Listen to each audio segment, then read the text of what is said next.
ऐतिहासिक और सम्मानित गांव मंसूरपुर में इस बहुत ही महत्वपूर्ण मीटिंग की अध्यक्षता कर रहे आदरणीय अध्यक्ष जी। मीटिंग में मौजूद हमारे जिले के सम्मानित जिलाध्यक्ष डॉक्टर जगपाल सिंह जी और इनकी बराबर में बैठे भाई अश्वनी तोमर जी, मास्टर सुरेश राणा जी, विनोद खेड़ा जी, विकास प्रधान जी, भाई संजू जी, डिकोली के प्रधान मेरे भाई जय कुमार जी, और वहाँ से ही हमारे बहुत ही सम्मानित चौधरी जल सिंह जी, और जिनके निवास पर आज यह बैठक हुई पूर्व प्रधान चौधरी ओमवीर सिंह जी और पूर्व प्रधान मेरे भाई करण सिंह जी, और किस किस का नाम लूं, हमारे दामा खाप के चौधरी जितेंद्र सिंह जी, इन्हीं से संबंधित करते हुए सभी बुजुर्गों और नौजवान साथियों, कृषि कानून के बारे में और चौधरी साहब के बारे में सभी वक्ताओं ने अपने विचार रखे। मैं सिर्फ एक दो बात अपनी रखूँगा। जो भी नौजवान साथियों बड़ौत में धरना रखा जा रहा था, और मैं ये रखूँगा कि प्रशासन की ये न मानो कि लोकदल के लोग बस जैसे घूम रहे। जो बड़ौत में धरना रखा गया, यहाँ के बागपत के प्रशासन ने जितना परेशान, जितना दबाव उन किसानों पे तो डाला और उन लोगों पे भी डाला जो लोकदल के यहाँ मजबूत लोग थे। किसी को कहा जो आप कॉलोनी का काम कर रहे हैं कि उन पे सील लगा दी जाएगी, किसी को कहा तेरी एजेंसी है उसे बंद कर दिया जाएगा, और किसी को कहा जो तेरा भट्टा है वो भी बंद कर दिया जाएगा। तो आज ये जो पंचायत करने का मकसद जयंत चौधरी जी ने उठाया, ये भी है कि आज कमजोरी बागपत जिले में आई, और जब से मीटिंग शुरू हुई और जयंत चौधरी ने आह्वान किया, और यहाँ नहीं किया आह्वान, आप लोग भैंसवाल भी गए होंगे, कि मैं समझता हूं कि जयंत चौधरी से ताकतवर नेता इस प्रदेश में पैदा नहीं हो सकता। क्यों नहीं हो सकता?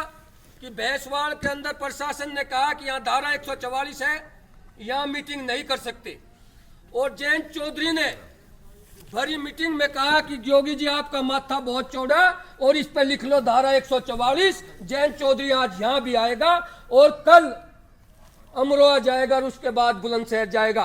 तो ऐसे नेता को धन्यवाद, और मैं चौधरी साहब को भी धन्यवाद करता हूं, बड़े चौधरी साहब को, जिनके कारण इस आंदोलन को हवा मिली। जो भी मास्टर जी ने कहा कि उन्होंने फोन किया जब राकेश टिकैत जी रो रहे थे, और उन्होंने कहा कि मैं आ रहा हूं, और हम चल दिए, और उससे इस आंदोलन को गति मिली। अगर वो फोन ना हो जो अभी चौधरी साहब ने कहा जितेंद्र जी ने, शायद वो आंदोलन ही समाप्त हो गया होता, और शायद उसके बाद किसानों की कोई आवाज उठाने वाला ना रहता। इसके बाद जो उससे पहले और उसके बाद की कार्रवाई हुई, उससे पहले ये न मानो कि लोकदल के लोग वैसे ही घूम रहे। उस दिन वहां उसके पास फोन आया, जो मास्टर जी ने कहा हम लोग रात के 11 सवा 11 बजे वहां पहुंचे, विकास प्रधान जी हम सब। और उससे पहले जो लाल किले का आपने पढ़ा भी होगा, लाल किले पे गए, उपद्रव हुआ, हम लोगों पे भी वे मुकदमे हैं, इसी धारा में है जो राकेश टिकैत पे है। और एक मुकदमा तो ऐसा भी है जहां तक हम पहुंचे भी नहीं, और मेरे पे वीरपाल राठी जी पे और अश्वनी तोमर जी हो, चाहे सब लोग हो, वहां से फोन आया, कहा कि आप सीमापुरी थाने में भी आपके खिलाफ मुकदमा लिखा दिया, कि आप बयान दोगे।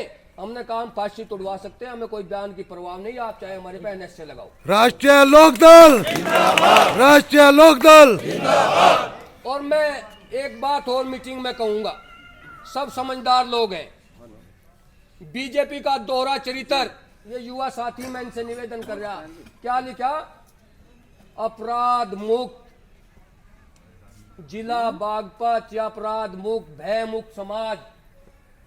और इस जिले में क्या रहा, जेब कतरे से लगाकर अपहरण करने वाले और इनामी बदमाश के फोटो इन बीजेपी के लगे हुए, सब होर्डिंग लग रहे हैं इनके पूरे बागपत जिले में। कहां रहेगा बेमुख समाज? और सिपाही से लेकर एसपी तक इस जिले के प्रशासन ने जयंत चौधरी को हराने का काम किया और आप लोग सब शांति से बैठे रहे। अगर आपका लोग इतने नजदीक होकर, मैं कह रहा कि हार नहीं रहा था, इतना बड़ा गठबंधन, इससे बड़ा गठबंधन कभी हो नहीं सकता। और आप लोगों को एक सिपाही से लगाकर और जेब कतरे से लगाकर चुगर जैसे जयंत चौधरी को घेरा गया। और एक और बात बताऊंगा कि आज यहां किसी को नहीं पता होगा, जयंत चौधरी की छोटी छोटी दो बेटी वे चुनाव देखने आई। किसका चुनाव देखने आई?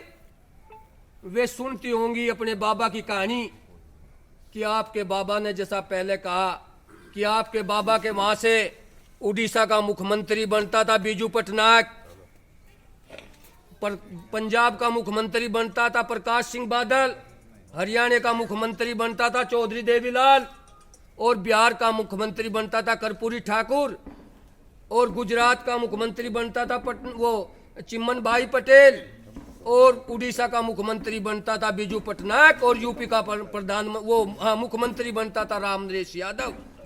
और कहां से तैयार हुई थी सब भूमिका? इस बागपत जनपद से।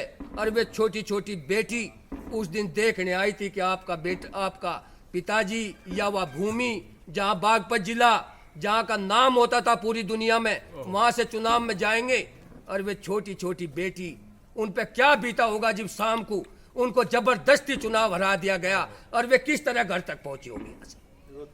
तो मैं कह रहा कि जब भी नहीं जागे लोग, जागे कोई नहीं जागा। किसी ने अगर यहाँ कोशिश करते, वहां कम से कम 20,000 आदमी उसे घेरते तो शायद प्रशासन भी दबता।